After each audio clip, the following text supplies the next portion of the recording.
What's up YouTube, it's JB coming back at you with another mini-Z video. So, last weekend posted up a video, first run of the 90mm, it's the Porsche gt3 RS body. It's a new Kyosho Porsche body that came out.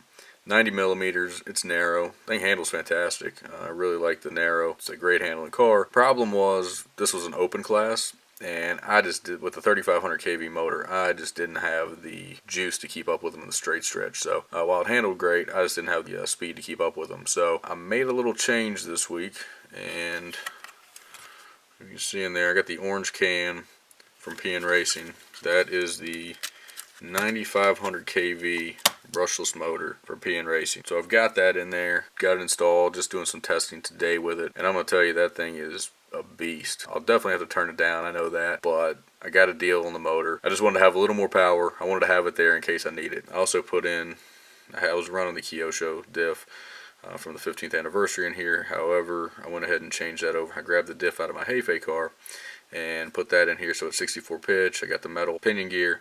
I've got a little taller pinion gear than I probably need, but I wanted to kind of gear it down in the corners so the rear end didn't slide out, because we had some traction.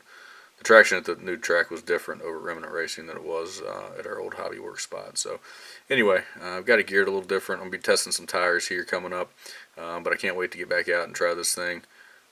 Power is not the issue anymore. Now I just got to keep it on the track and keep from spinning out and tearing the thing up. So anyway, just wanted to let you guys know a little update, and I've also got some run video on my track at the house. Thanks YouTube.